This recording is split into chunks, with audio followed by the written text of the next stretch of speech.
Shadow work is life transforming.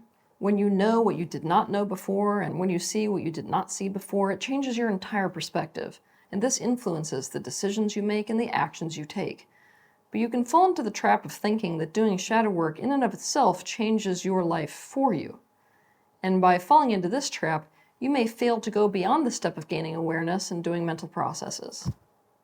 In today's episode, I'm going to explain to you why it is so essential for shadow work to be followed by decisions and especially by actions.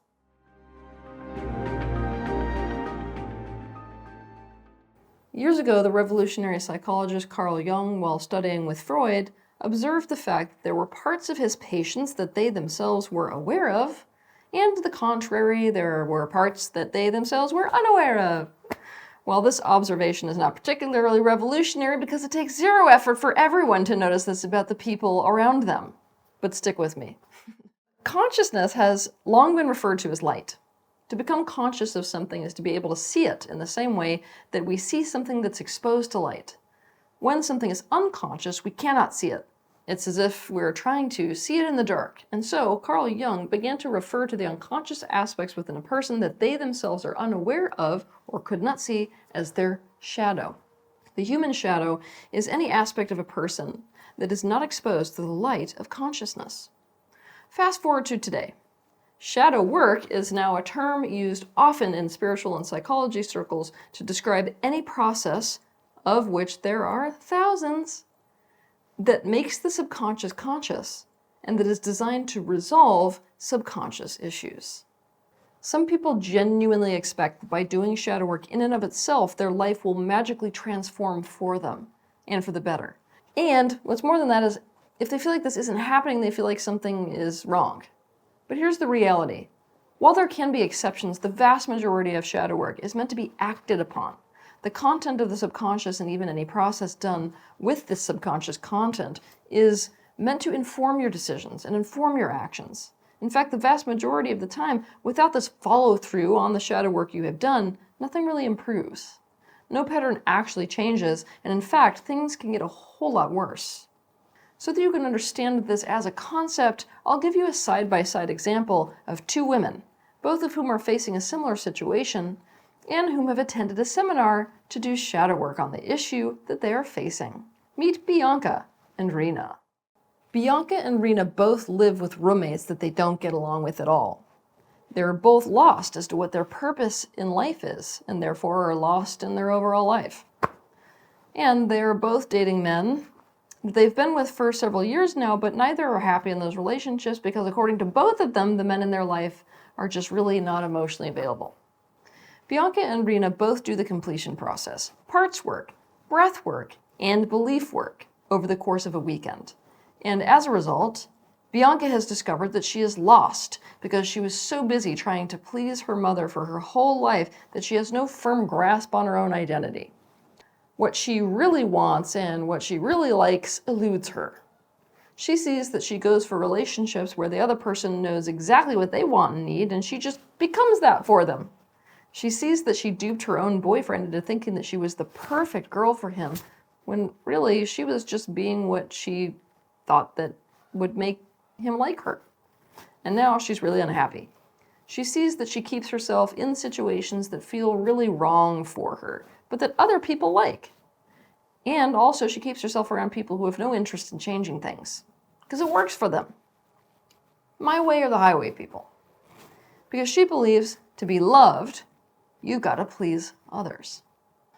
Rena discovers that she too spent her life catering to pleasing others, but for her it was making sure to be the one in the family that was always easy and always good because her mom and dad were so stressed out with a brother who had all kinds of behavioral problems. Life has never been about her. From her perspective, life always revolved around her brother's needs and her parents' need for her to not be any more of a burden than her brother already was. Her wants and needs do not exist. She sees that she has adapted to this situation by conforming to what other people want and need, and she's really good at it. She realizes that in relationships, she figures out what people want and need and just conforms to that. That way she feels closer to them, but then inevitably feels lonely because there's no her in the relationship. She sees that she is in this situation with her boyfriend now, that there is no her in the relationship because she left herself in the dust to just become what her boyfriend wants and needs. Sound familiar? And now she hates him for it when it isn't even his fault. She sees that she can't keep living this life where she keeps herself in situations that feel wrong for her just because other people are perfectly fine with them. And she does this because she holds the belief that to be loved, you need to become what other people want and need. So here we have two people side by side that have a very similar situation. Both of them are doing shadow work. Let's see how it goes, shall we?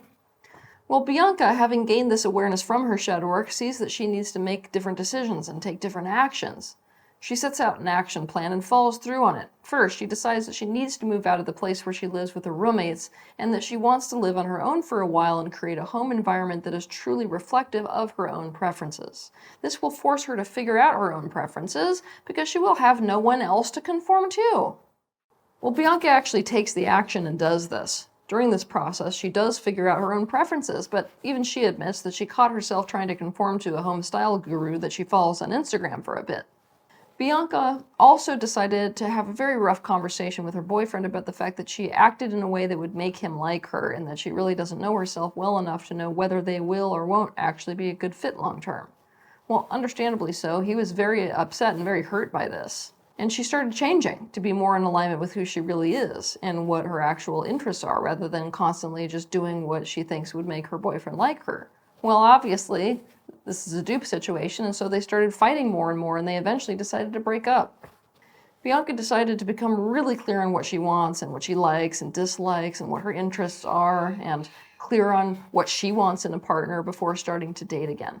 When she finally did start dating again, she had to fight that urge to just act in a way that was pleasing as opposed to authentic.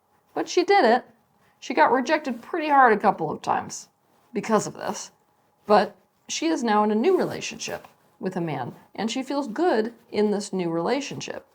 It's a very different relationship than any of the other ones that she had before.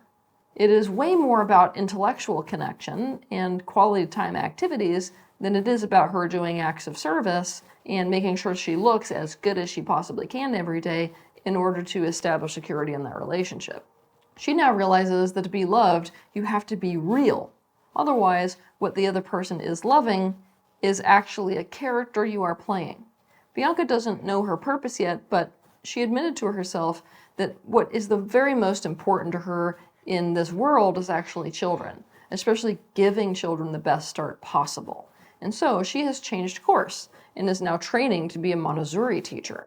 She is way happier in her life now, and she no longer feels lost. Now let's go over to Rena. Rena, having gained the awareness from her shadow work, feels like her whole perspective has shifted. She's blown away to really realize how much of a non-existent person she becomes in relationships. She no longer feels like to be loved, you have to become what other people want and need, because thanks to working on her beliefs, she can clearly see that some people are loved despite having extremely unpleasant personalities. She now wants to be loved for who she really is. Rena has learned that when you improve your vibration without doing anything at all, your life just changes. The things you want simply start to appear in your reality. So when Rena goes back to her life and she discovers that she still has no idea what her purpose is and still hates her roommates and that she's still surrounded by people who expect her to please them and who don't seem to care about what she wants and needs, she gets really angry. She starts to feel like shadow work doesn't work. From Rena's perspective, by doing the completion process and breath work and belief work, she is fixing stuff from the past, and that should change her vibration. So it should all just get better. New opportunities should just happen. She should just know who she is and know what to do with her life. Situations should fix themselves and just be like a lot less complicated. Her boyfriend should just start acting differently. And most especially, he should really react well to her finally being honest with him about who she really is. Or even better, the universe should have just made it so that her soulmate just crosses her path when she's at the grocery store one day. For Rena, shadow work is the effort that she's putting into things getting better in her life. That should be enough. She feels like, what is the freaking point of shadow work if you do all of that hard work of looking at hard truths and fixing your vibration, and then you have to go do all the other tangible hard work anyway? For example, according to Rena, why the hell would you want to do all the hard work of looking at hard truths and fixing your vibration relative to money if you just have to go out and get a job and work hard to improve your financial situation anyway? Well, Rena did not do the hard work of dealing with her roommate problem or boyfriend problem because having to confront any of them or do the work of changing things or leaving situations or ending relationships feels too hard. And Rena thinks it defeats the point of doing shadow work in the first place. Because Rena is not actually making the decisions and actually taking the actions that her shadow work pointed her to having to make and take, she is even more unhappy than she was before. And she really wonders why shadow work isn't working for her when it seems to work for so many other people. Your life will not improve unless your decisions and actions align with the shadow work you do. Some people forget that life not only includes but implies action. Pattern changes include action changes, and action is a part of the picture of manifestation.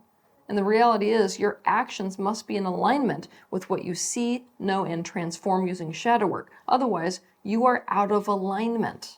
You're out of alignment with the shadow work you're doing, but that's not the most important thing. You're out of alignment with the truths you're becoming aware of by using shadow work. You're out of alignment with the positive changes taking place on a mental and emotional level because of shadow work.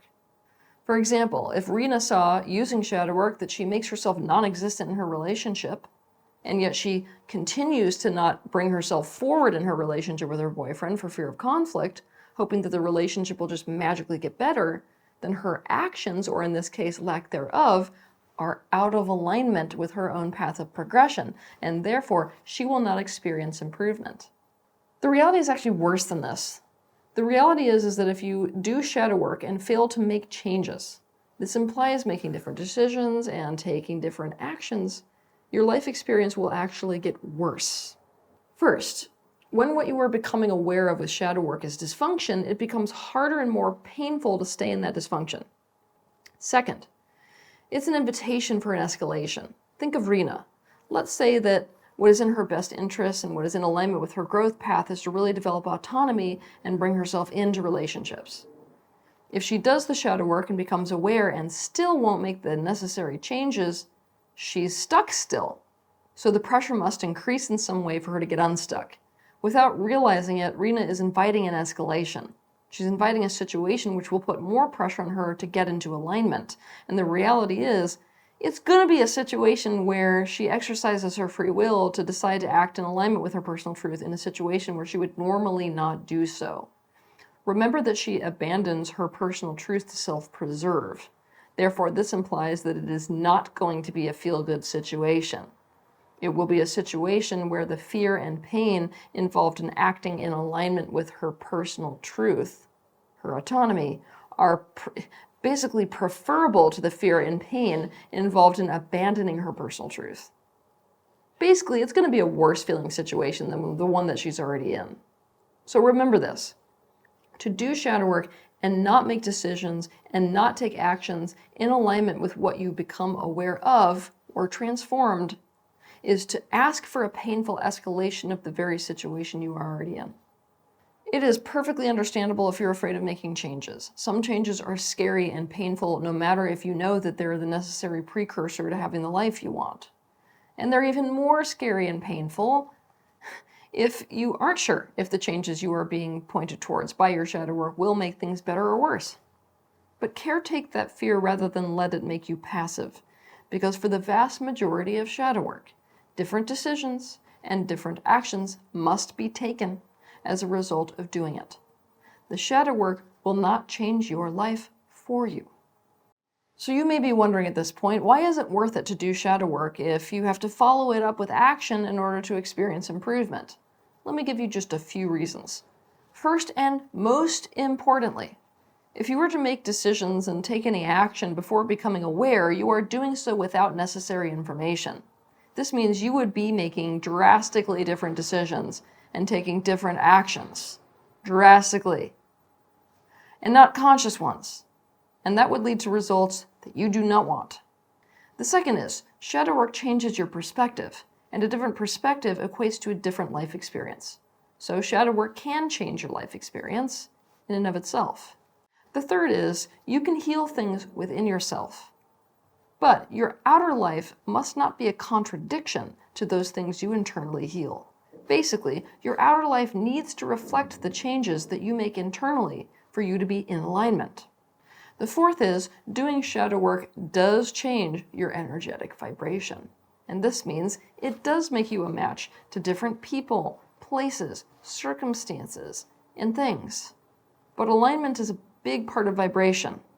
And action is a big part of the picture of alignment or lack thereof, and therefore, vibration.